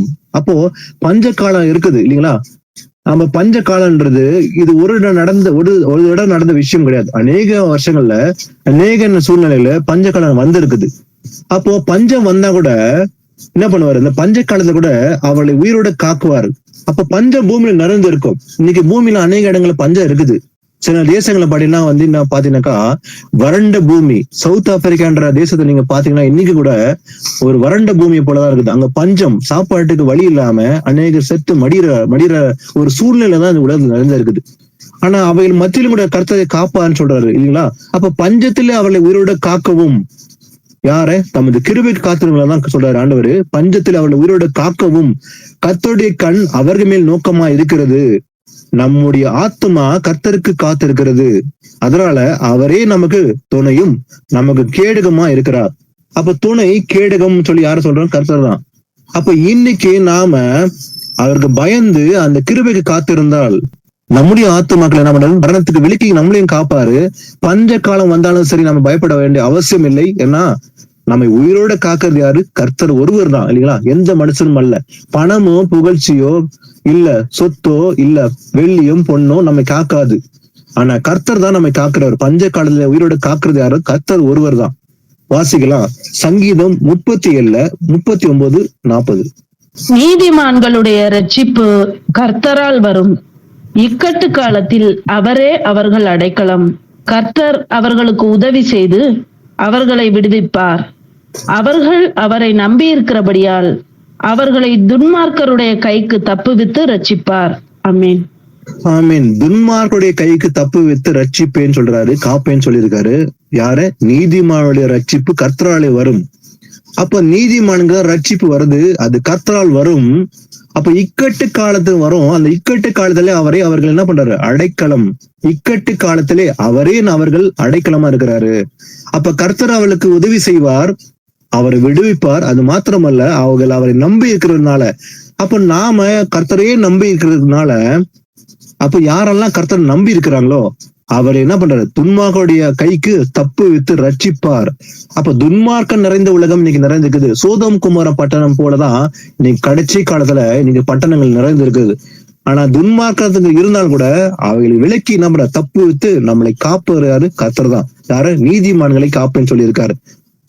தானியலை பத்தி ஒரு விஷயத்த அறிஞ்சுக்கலாம் நம்ம. தானியல் 6ஆம் அதிகாரத்துல 20-23 வரைக்கும் வாசிங்க. ராஜா கெபியின் கிட்ட வந்தபோது துயர சத்தமாய் தானியேலை கூப்பிட்டு, தானியேலே, ஜீவனுள்ள தேவனுடைய தாசனே, நீ இடைவிடாமல் ஆராதிக்கிற உன் தேவன் உன்னை சிங்கங்களுக்கு தப்புவிக்க வல்லவராய் இருந்தாரா என்று தானியேலை கேட்டான். அப்பொழுது தானியேல், ராஜாவே, நீர் என்றும் வாழ்க. சிங்கங்கள் என்னை சேதப்படுத்தாதபடிக்கு தேவன் தம்முடைய தூதனை அனுப்பி அவைகளின் வாயை கட்டி போட்டார். அதேனென்றால் அவருக்கு முன்பாக நான் குற்றமற்றவனாய் காணப்பட்டேன். ராஜாவாகிய உமக்கு முன்பாகவும் நான் நீதிகேடு செய்ததில்லை என்றான். அப்பொழுது ராஜா தன்னில் மிகவும் சந்தோஷப்பட்டு தானியேலை கெபியிலிருந்து தூக்கிவிட சொன்னான். அப்படியே தானியேல் கெபியிலிருந்து தூக்கிவிடப்பட்டான். அவன் தன் தேவன் பேரில் விசுவாசித்திருந்தபடியால் அவனில் ஒரு சேதமும் காணப்படவில்லை. ஆமென். ஆமீன். தானியேல் மேல குற்றம் சாட்டி, அதாவது அவன் மேல அவதூறு சொல்லி ராஜாவுக்கு கிட்ட போயிட்டு தானியேலை பத்தி சொல்லி அவனை சிங்கத்தின் குபில போடணும்னு சொல்லி அவங்கள சொல்லும் போது, அதே போல தானியேலுக்கு தண்டனையும் கொடுத்தாரு. யாரு? ராஜா. அவனை என்ன பண்றாரு? தானியேலை எடுத்துட்டு சிங்க குபில போட்டுறாரு. போட்ட உடனே அவன் ராத்திரி எல்லாம் தூக்கம் இல்லாம நித்திரை இல்லாம தவிக்கிறான். என்ன ஆச்சு தானியேலுக்கு? அப்ப காலையில எழுந்து வந்து அப்ப கிட்ட வந்து ராஜா வரான். வந்துட்டு அவன் பாக்குறான். அப்ப தானியேல் உயிரோட இருக்கிறத பார்த்து ஆச்சரியப்படுறான். தானியேலை கூப்பிட்டு கேக்குறான், தானியேலே, ஜீவனுள்ள தேவனுடைய தாசனே, நீ இடைவிடாமல் ஆராதிக்கிற உன் தேவன் உன்னை சிங்கங்களுக்கு தப்புவிக்க வல்லவராயிருக்கிறார் என்று தானியேலை கேட்டான். அவன் கேட்கிறான் ஒரே ஒரு கேள்வி. அவனை பார்த்துட்டு தானியேலை பார்த்து, தானியேல் உயிரோட இருக்கிறத பார்த்து ஆச்சரியப்பட்டு, நீ இடைவிடாமல் ஆராதிக்கிற உன் தேவன் உன்னை சிங்கங்களுக்கு தப்புவிக்க வல்லவரா இருந்தாரா என்று தானியேலை கேட்கும் போது, அதுக்கு தானியேல் சொல்றான், ராஜாவே, நீர் வாழ்க. சிங்கங்கள் என்னை சேதப்படுத்தாதபடிக்கு தேவன் தம்முடைய தூதனை அனுப்பி, அப்போ சிங்கங்கள் மத்தியில தான் இருந்தேன், ஆனா அதை என்ன தொடாதபடிக்கு கர்த்தர் என்ன செஞ்சாரு? தூதனை அனுப்பினார். அவள் வாயை கட்டி போட்டார். அந்த சிங்கங்கள் நிறைந்த ஒரு கெபி ஒரு செகண்ட்ல சிங்க கெபியில போட்டா அது பீரிச என்ன பண்றோம்? கொன்று விடும். ஆனால் அதெல்லாம் ஒண்ணும் செய்யாம சேதப்படுத்தாம ஒரு தூதனை அனுப்பி கர்த்தர் சிங்கத்தின் வாயை கட்டி போட்டார். அது என்னவென்றால், அவருக்கு முன்பாக நான் குற்றமற்றனாய் காணப்பட்டேன். நான் தப்பே செய்ய நான் குற்றம் இல்லாத காணப்பட்டேன். அதனாலதான் கர்த்தர் என்னை காத்து கொண்டார். ராஜாவாகிய உம்முக்கு முன்பாகவும் நான் நீதிகேடு செய்ததில்லை என்று அவன் சொல்லும் போது, அப்போது ராஜா சொல்றான், தன்னில் மிகவும் சந்தோஷப்பட்டு தானியேலை கெபிலிருந்து தூக்கிவிட சொன்னான். அப்படியே தானியேலை கெபிலிருந்து தூக்கி விட்டான். அவன் தன் தேவன் பேரில் விசுவாசித்தபடியினால் அவனில் ஒரு சேதமும் காணப்படவில்லை. அப்போ தானியேலுக்கு ஒரு சேதம் கூட இல்லாம கர்த்தர் காத்து கொண்டார். ஏன்னா தானியேல் யார் மேல விசுவாசம் வைத்தான்? கர்த்தர் மேல் விசுவாசம் வைத்தான். அவன் நீதிகேடு செய்ததே இல்லை. அவன் உத்தமன் நடந்து கொண்டான். ஆனா அவன் மேல குற்றம் சாட்டப்பட்டு அவனை தூக்கி போடப்பட்டான். ஆனாலும் பிறகு என்ன, கர்த்தர் காத்து கொண்டார். அவன் 2 சூழ்நிலை ஆண்டவர் காத்துக்கிறார் இல்லையா? அப்போ கர்த்தர் நம்ம சூழ்நிலை நமக்கு கிட்டாக நம்ம எதிராக மாறினா கூட, இன்னைக்கு கூட கர்த்தர் எல்லா சூழ்நிலையும் நம்ம என்ன பண்றாரு, காத்து கொள்வார். தானியேல் மாத்திரமல்ல, இன்னைக்கு நாம கூட நீதிமான்களை போல நடந்து கொண்டால், கர்த்தருக்கு பயந்து நாம் நீதிமான்களா நடந்து கொண்டால், அப்போ நாம் எந்த ஆபத்து சூழல் இருந்தாலும் கர்த்தர் நம்மை விடுவித்து காத்து கொள்ள வல்லவரா இருக்காரு. எரிகிற அக்கண்ணிக்கும் ராஜாக்கும் விடுவிக்க வல்லவர் ஒருவர் தான், அவர் தான் இயேசுன்னு சொல்லி பாக்குறோம். வாசிக்கலாம், நீதிமொழிகள் 4ஆம் அதிகாரம் 4-7 வாசிக்கலாம். அவர் எனக்கு போதித்து சொன்னது, உன் இருதயம் என் வார்த்தைகளை காத்துக்கொள்ள கடவது, என் கட்டளைகளை கைக்கொள், அப்பொழுது பிழைப்பாய். ஞானத்தை சம்பாதி, புத்தியையும் சம்பாதி. என் வாயின் வார்த்தைகளை மறவாமலும் விட்டு விலகாமலும் இரு. அதை விடாதே, அது உன்னை தற்காக்கும். அதின் மேல் பிரியமாயிரு, அது உன்னை காத்துக்கொள்ளும். ஆமேன். ஆமேன். எது நம்மை காத்துக்கொள்ளுமா? கர்த்தருடைய வார்த்தை. இங்க பாக்குறோம், அவர் எனக்கு போதித்து சொன்னது, உன் இருதயம் என் வார்த்தைகளை காத்துக்கொள்ள கடவது. எது நம்மை காத்துக்கொள்ள கடவது? தேவனுடைய வார்த்தை. நம் இருதயங்களை காத்துக்கொள்ளும் வேண்டும். அப்போ என் கட்டளை கைக்கொள், அப்போது பிழைப்பாய். அப்போ நாம் பிழைத்திருக்க எதை கை கொள்ள வேண்டும்? கர்த்தருடைய கட்டளை கை கொள்ள வேண்டும். ஞானத்தை சம்பாதி, புத்திய சம்பாதி. அப்போ நம்ம சம்பாதின்னு சொல்றது பணமும் பொருள் அல்ல, முக்கியமா ஞானத்தை சம்பாதிக்க வேண்டும். ஞானம் புத்தி என்னுடைய சொல்லி கர்த்தர் சொல்றாரு. அப்போ புத்திய சம்பாதி, என் வாயின் வார்த்தைகளை மறவாமலும் விட்டு விலகாமல் இரு. அப்ப முக்கியமா கவனிக்க வேண்டியது எதுன்னு பாத்தீங்கன்னாக்கா, அதை மறக்கவே கூடாதான். அப்போ ஒருபோதும் கர்த்தருடைய வார்த்தையை நம்ம மறக்கவே கூடாது. அதை விட்டு விலகவும் கூடாது. அதை விடாதே, அதை உன்னை தற்காக்கும். அப்போ அதை விடக்கூடாது, மறக்கவும் கூடாது. எது? கர்த்தருடைய வார்த்தையை விடக்கூடாது. ஆனா அதுதான் நம்ம என்ன பண்ணுவோம், தற்காக்கும். நம்மை காப்பது எது? தேவனுடைய வார்த்தை. அப்ப அதன் மேல் பிரியமா இருக்க வேண்டும். அப்ப இந்த வசனம் மேலதான் நம்ம என்ன பண்ணுவோம், அதிக பிரியமா இருக்க வேண்டும். அதான் தாவீது சொல்றான், அதாவது வெள்ளியை விட பொண்ணை விட அதிகமா எது தேடின? தேவனுடைய வார்த்தை. அது எனக்கு பிரியமா இருக்குது. வெள்ளியை விட பொண்ணை விட எனக்கு எது விலையேறப்பட்டது? தேவனுடைய வார்த்தைன்னு சொல்லி தாவீது சொல்றான். அப்போ அது விடக்கூடாது, அதுதான் நமக்கு தற்காக்கும். அதே மேல் நம்ம எப்படி இருக்கணுமா, பிரியமா இருக்க வேண்டும். அது உன்னை காத்து கொள்ளும்.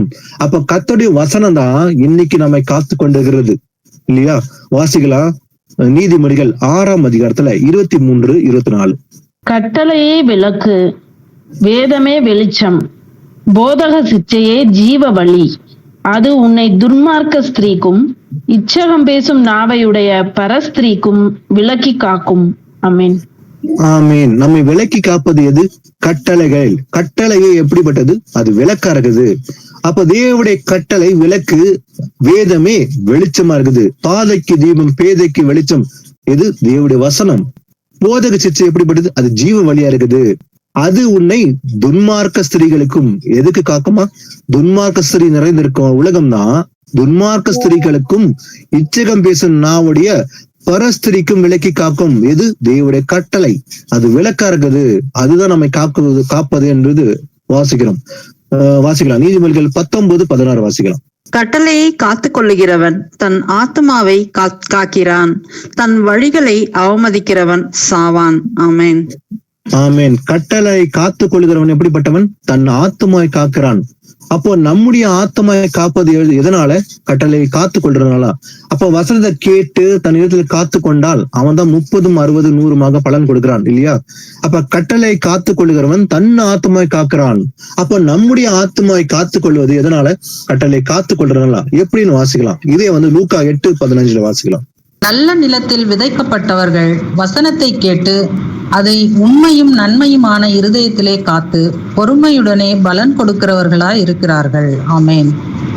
ஆமேன். இந்த 4 விதமான விதையில நல்ல நிலத்தில் விதைக்கப்பட்டவர்கள்லாம் என்ன பண்றான்? வசனத்தை கேட்கிறான். கேட்பது மாத்திரமல்ல, அதை உண்மையும் நன்மையுமாய் இருதயத்திலே காத்து. அப்போ தன் இருதலை காத்து கொள்கிறவன் தான் என்ன பண்றான்? பலன் கொடுக்கிறவனா இருக்கிறான். அப்ப நீதிமொழிகளை வாசித்தோ, கட்டளை காத்து கொள்கிறவன் தன் ஆத்மாவை காக்கிறான். அப்ப இப்படிப்பட்டவன் என்ன பண்றான்? இருதலை காத்து கொண்டு பொறுமையுடனே பலன் கொடுக்கிறவனா இருக்கிறான். அவன் தான் 30, 60, 100 பலன் கொடுக்கிறான். வாசிக்கலாம். வெளிப்படுத்தல். அதாவது இன்னைக்கு பூமியில வரப்போகிற பேரழிவு வந்தாலும் கூட அவைகள் மத்தியில காத்து கொள்றாரு. யார சொல்றாரு? வாசிக்கலாம். வெளிப்படுத்தல் 3:10. என் பொறுமையை குறித்து சொல்லிய வசனத்தை நீ காத்து கொண்டபடியினால் பூமியில் குடியிருக்கிறவர்களை சோதிக்கும்படியாக பூச்சக்கரத்தின் மேலெங்கும் வரப்போகிற சோதனை காலத்திற்கு தப்பும்படி நானும் உன்னை காப்பேன். ஆமேன். ஆமேன். கர்த்தர் சொல்றார், நான் உன்னை காப்பேன். யாரை காப்பாராம்? என் பொறுமையை குறித்து சொல்லிய வசனத்தை நீ காத்து கொண்டபடியால். அப்போ இருத்தை நம்ம வசனத்தை காத்து கொண்டால், இந்த வசனத்தை கை கொண்டால் பூமியில குடியிருக்கிறவர்களை சோதிக்கும்படியாக பூச்சக்கரத்தின் மேலெங்கும் வரப்போகிற சோதனைக்கு காலத்துக்கு இந்த ஆபத்துக்கு விலக்கி என்ன பண்றார்? நம்மை தப்பு வித்து காப்பேன்னு சொல்றாரு. அப்ப கர்த்தர் இந்த பூமியில பெரிய ஆபத்து, அப்ப 3ஆம் உலக போர் வரப்போகிறதுன்னு சொல்லி ஆண்டவர் முன்னமே வெளிப்படுத்தி இருந்தார். அப்போ இயேசு கிறிஸ்து வருகைக்கு முன்பாக ஒரு பெரிய அழிவு வரப்போகுது. அந்த 3ஆம் உலக போர் பைபிள்ல நம்ம வாசித்தோம். அப்போ இந்த அழிவுல காப்பது யாரு? கர்த்தர் தான். அப்போ இன்னைக்கு இந்த பொறுமையா அந்த வசந்த நம்ம இதுல காத்து கொண்டால் அந்த வரப்போற பேரழிவுல கர்த்தர் நம்ம என்ன பண்றாரா? நம்மை காப்பேன்னு சொல்லி வாக்கு கொடுத்திருக்கிறார். பவுல் கூட அப்போஸ்தலன் பவுல் சாட்சி கொடுக்கிறான். அதை வாசிக்கலாம். 2 தீமோத்தேயு 4ஆம் அதிகாரம் 17-18.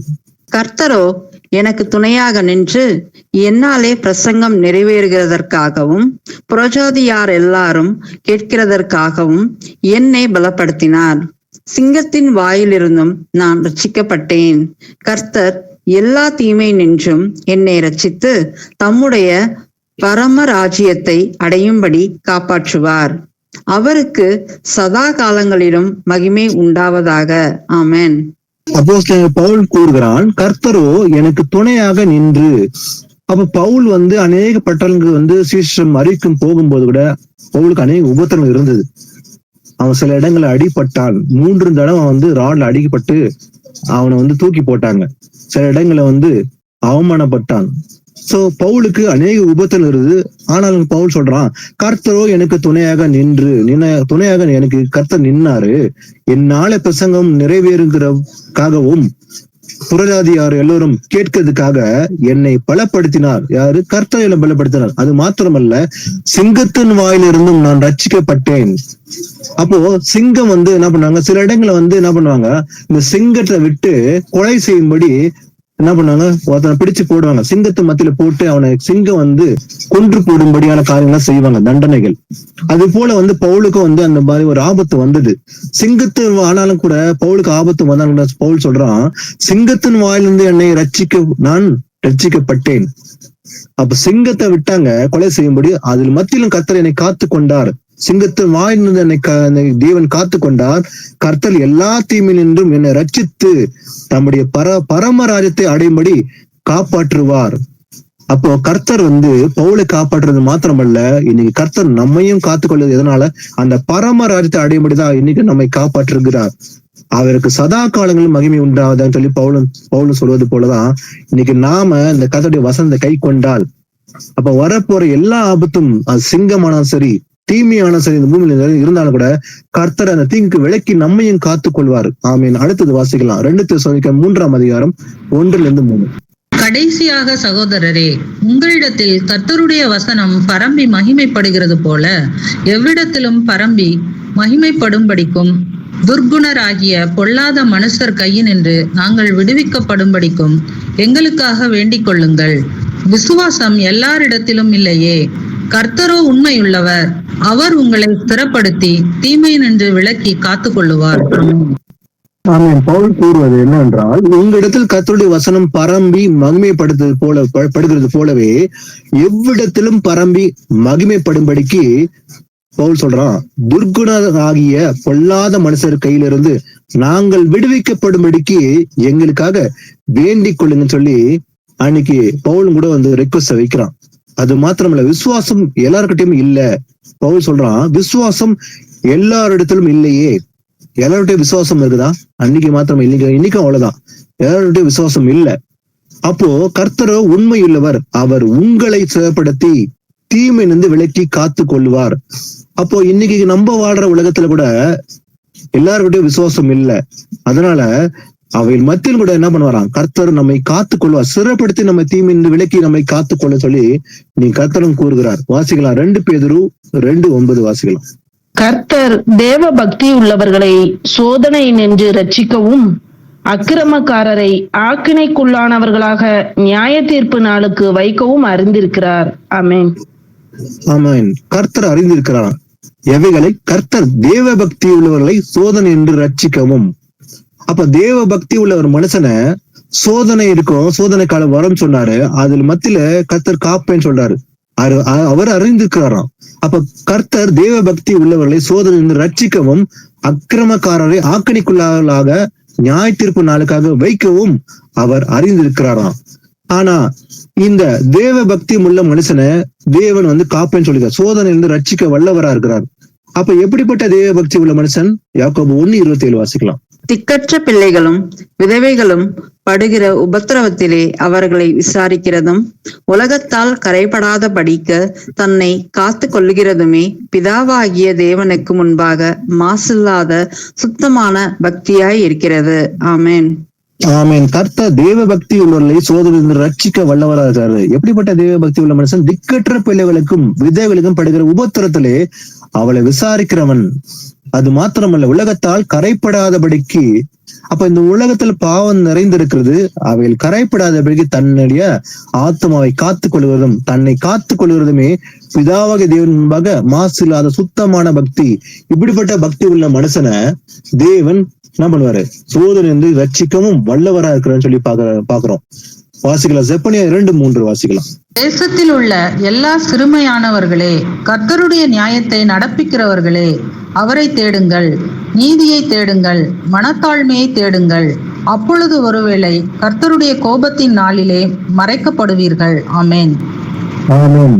கர்த்தருடைய கோபத்தின் நாள் வரப்போகிறது என்று செப்பனியா மூலம் மாத்திரமல்ல, அநேக புத்தகத்துல தீர்க்கதரிசனம் எழுதப்பட்டிருக்குது. கர்த்தருடைய நாள் என்று எழுதப்பட்டிருக்குது. கர்த்தருடைய கோபாக்கினை நாள், அந்த நாள் வரப்போகிறது. அப்போ அந்த கர்த்தருடைய கோபக்கினை நாள் வரப்போகுது. அப்போது தேசத்தில் உள்ள எல்லா சிறுமையானவர்களே, கர்த்தருடைய நியாயத்தை நடப்பிக்கிறவர்களே, அவரை தேடுங்கன்னு சொல்லி ஆண்டவர் சொல்றாரு. அப்ப அந்த கோபத்தின் நாள் வரப்போகிறது. அப்ப என்ன பண்றாரு? ஆண்டவர் முன்னமே எச்சரிக்கிறார், அவரை தேடுங்கள். அப்ப நீதியை தேடுங்கள். எதை தேட வேண்டுமா? கர்த்தருடைய நீதி தேடுங்கள், மனத்தாழ்மை தேடுங்கள். அப்போது ஒருவேளை கர்த்தருடைய கோபத்தினாலே மறைக்கப்படுவீர்கள். கர்த்தருடைய கோபம் வெளிப்பட போகிறது யாருக்கு? வசந்த கீழ்ப்படியாம பாவம் செய்தவர்களை நியாய தீர்ப்பு செய்யும்போது வரும்போது, அப்ப கர்த்தருடைய கோபம் அவர் மேல இறங்கும். அப்ப இன்னைக்கு முன்னுமே கர்த்தருடைய வார்த்தையின்படி நம்ம கேட்டு மனம் திரும்பினால், அப்ப யாரெல்லாம் கர்த்தருடைய வசனத்துக்கு செவி சாய்க்கலோ அவங்க எச்சரிக்கிறார். இன்னைக்கு இல்ல, அன்னைக்கே எச்சரித்தார் ஆண்டவர் இல்லையா? தேடுங்கள், அவருடைய நீதி தேடுங்கள், மனத்தாழ்மை தேடுங்க சொன்னார் ஆண்டவர். அப்போ தேடி மனம் திரும்பினால் அந்த கோபத்தினாலே மறைக்கப்படுவீர்கள், காக்கப்படுவீர்கள். அப்ப கோபத்தினாலே காக்கப்படுவதற்கு என்ன பண்ணமா? அவர் தேட வேண்டும், அவர் நீதியை தேடி மனத்தாழ்மை நடந்து கொண்டால் அப்ப இந்த கோபத்தினாலே நாம காக்கப்படுவோம், மறைக்கப்படுவோம் சொல்லி ஏசப்பா சொன்னாரு. வாசிக்கலாம். 1 பேதுரு 1:4-5 வாசிக்கலாம். அவர் இயேசு கிறிஸ்து மரித்தோரிலிருந்து எழுந்ததினாலே அழியாததும் மாசற்றதும் வாடாததும் ஆகிய சுதந்திரத்திற்கு ஏதுவாக ஜீவனுள்ள நம்பிக்கை உண்டாகும்படி தமது மிகுந்த இரக்கத்தின்படியே நம்மை மறுபடியும் ஜெனிப்பித்தார். கடைசி காலத்திலே வெளிப்பட ஆயத்தமாக்கப்பட்டிருக்கிற ரட்சிப்புக்கு ஏதுவாக விசுவாசத்தை கொண்டு தேவனுடைய பலத்தினாலே காக்கப்பட்டிருக்கிற உங்களுக்கு அந்த சுதந்திரம் பரலோகத்தில் வைக்கப்பட்டிருக்கிறது. ஆமென். ஆமென். இயேசு கிறிஸ்து மரித்தோடு எழுந்ததினாலே, அப்ப இயேசு கிறிஸ்து மரித்தார், எழுந்தார். அதனால என்ன நடந்தது? அழியாததும் மாசற்றதும் வாடாததும் ஆகிய சுதந்திரத்துக்கு ஏதுவாக ஜீவனுள்ள நம்பிக்கை உண்டாகும்படி தமது மிகுந்த இரக்கத்தின்படியே நம்ம என்ன பண்ணாரு? மறுபடியும் ஜெனிப்பித்திருக்கிறார் இன்னைக்கு. அப்போ அதனால கடைசி காலத்தில் இந்த லாஸ்ட் டேஸ்ல வெளிப்பட ஆயத்தமாக்கப்பட்டிருக்கிற ரட்சிப்புக்கு ஏதுவான விசுவாசத்தை கொண்டு நம்ம எப்படி இருக்கிறோமா? இதோடைய பலத்தினால் காக்கப்பட்டிருக்கிற உங்களுக்கு அந்த சுதந்திரம் எங்க இருக்குது? எங்க இருக்குதான்? பரலோகத்தில் வைக்கப்பட்டிருக்கிறது. அந்த ஃப்ரீடம், அந்த சுதந்திரம் எங்க இருக்குதான்? பரலோகத்தில் வைக்கப்பட்டிருக்குது. அப்போ இன்னைக்கு நாம இந்த வசனத்தை கேட்பது மாத்திரமல்ல, கேட்டு கை கொண்டு நடந்தால் அந்த ரட்சிப்பு அடைய போகிறோம். அந்த ரட்சிப்பு இயேசப்பா வரும்போது தான் கொடுக்க போறாரு. அப்போ அந்த ரட்சிப்பு அடைவதற்கு இன்னைக்கு நாம தேவனால் காக்கப்பட்டிருக்க அதற்காக பிரயாசப்பட்டு ஒவ்வொரு நாளும் வசந்த கை கொண்டு நடக்க வேண்டும். வாசிக்கலாம். எபிரேயர் 13:5-6 வாசிக்கலாம். நீங்கள் பண ஆசை இல்லாதவர்களாய் நடந்து உங்களுக்கு இருக்கிறவைகள் போதுமென்று எண்ணுங்கள். நான் உன்னை விட்டு விலகுவதும் இல்லை, உன்னை கைவிடுவதும் இல்லை என்று அவர் சொல்லியிருக்கிறாரே. அதனாலே நாம் தைரியம் கொண்டு, கர்த்தர் எனக்கு சகாயர், நான் பயப்படேன், மனுஷன் எனக்கு என்ன செய்வான் என்று சொல்லலாமே. ஆமேன். ஆமேன். நீங்கள் பண ஆசை இல்லாத நடந்து, இந்த பண ஆசை எல்லாத்தையும் வேறுன்னு சொல்லி பாக்குறோம். அப்ப நம்ம எப்படி இருக்கணுமா, பண ஆசை இல்லாதெல்லாம் இருந்து உங்களுக்கு இருக்கிறவர்களை போதுமென்று எண்ணுங்கள்.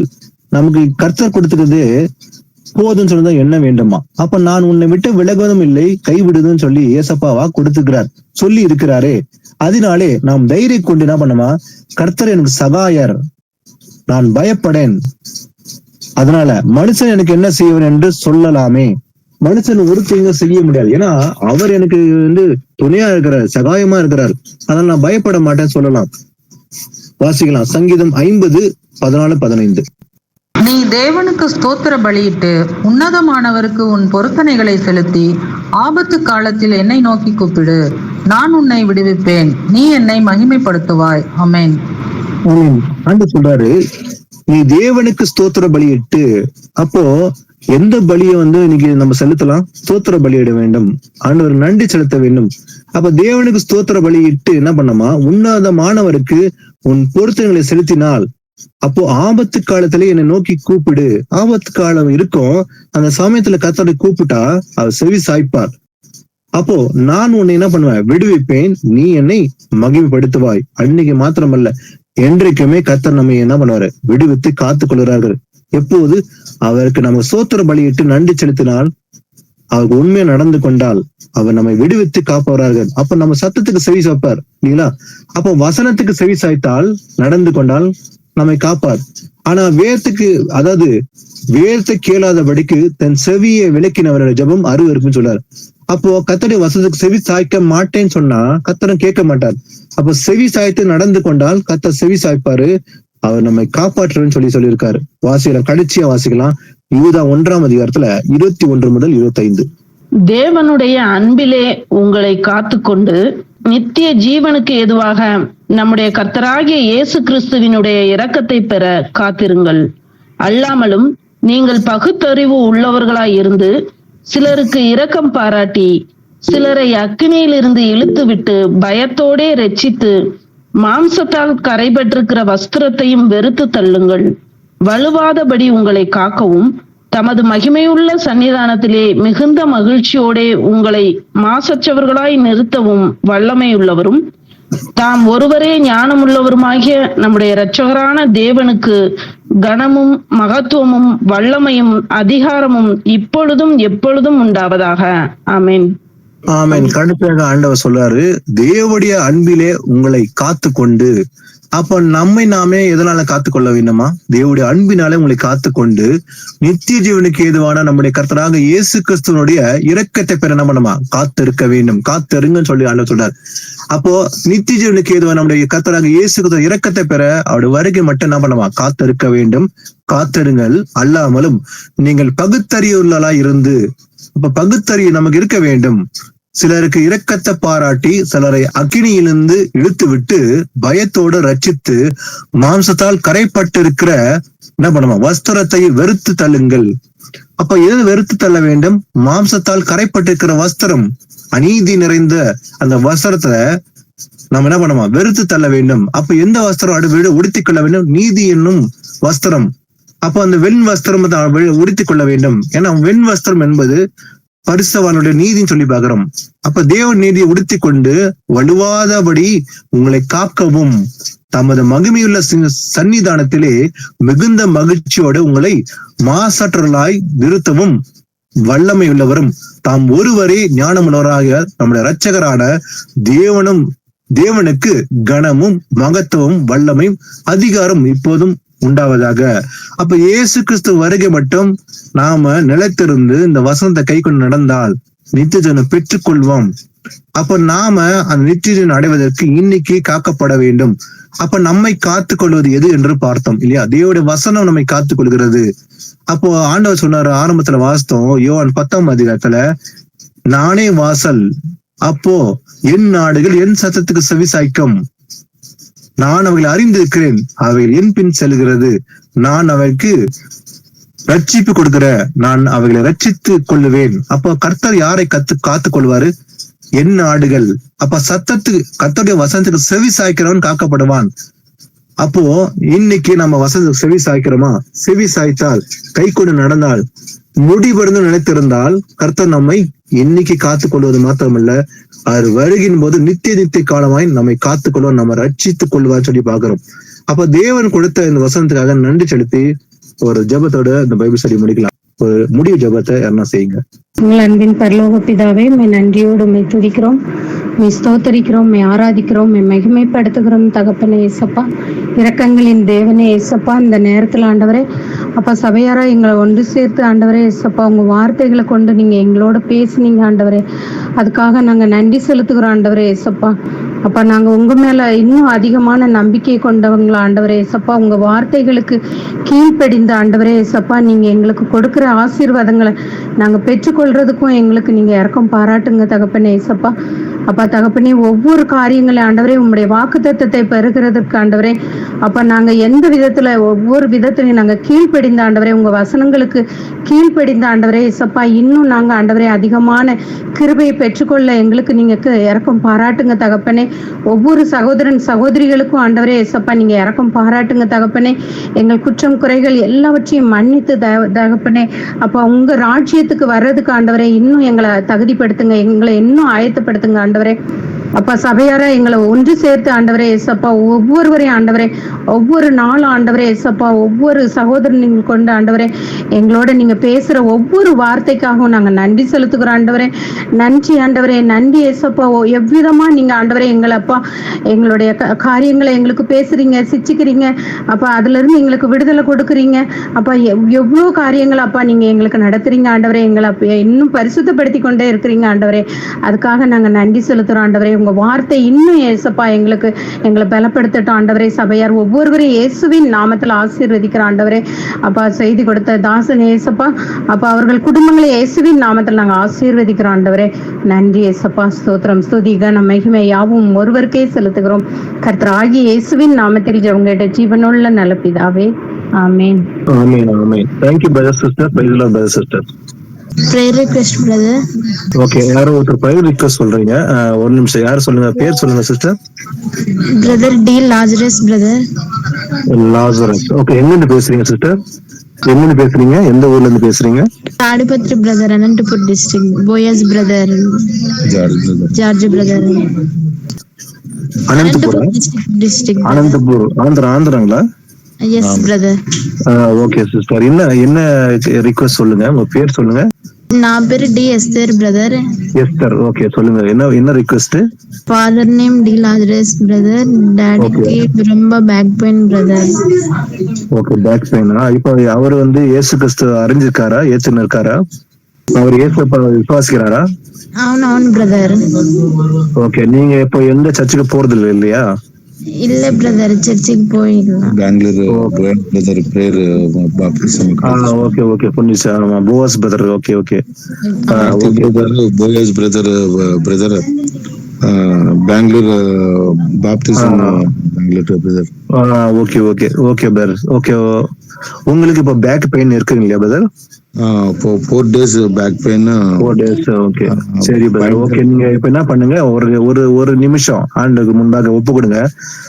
நீங்க வசனம் அறிஞ்சிருக்கீங்க, கேட்டிருக்கீங்க, ஞானஸ்தானம் கூட எடுத்துட்டீங்க இல்லையா? இப்ப ப்ரேயர் பண்றவருக்கு அது முன்பாக என்ன பண்ணும் பிரதர், நீங்க என்ன பண்ணுங்க, ஆண்டவர் ஒப்பு விடுங்க. சோ இந்த பேக் பெயின் ப்ராப்ளம் ஏதாவது கர்த்தருக்கு பிடிக்காத காரியம் செஞ்சிருப்பீங்க இல்லையா? சோ அதனால கர்த்தரை மனம் திரும்பன்னு சொல்லி அவர் விரும்புறபடினால நீங்க என்ன பண்ண, மனத்தாழ்மையோட அவர் முன்பாக அறிக்கை செய்யுங்க. உங்களுக்கு தெரியும் ஏதோ ஒரு காரியத்துல நீங்க கீழ்ப்படியாம செஞ்சிருப்பீங்க, அந்த கீழ்ப்படியாம வந்திருக்குது அப்படின்னு நீங்க இப்போ உங்களுக்கு நல்லா உணர்ந்திருக்கீங்க. அதனால நீங்க ஒப்பு விடுங்க ஐயசாப்பாக்கு முன்பாக, நான் அந்த வரை தவறு செஞ்சிருக்கேன், அதனால நான் மன்னிங்க சொல்லி ஒரு 2 நிமிஷம் ஒரு பாவ அறிக்கை செஞ்சிருங்க. ஜெபம் பண்ணலாம். ஒரு 2 நிமிஷம் ப்ரேயர் பண்ணிட்டு சொல்லுங்க. ஆண்டவர்கிட்ட வந்து ரிப்பண்டன்ஸ் ப்ரேயர் பண்ணுங்க. இப்போ லாசரஸ் பெரிஸ்க்காக அந்த முதுகு வலி வந்து ஆண்டவர் வந்து எடுத்து போட்டுருவாரு. ஓகேங்களா?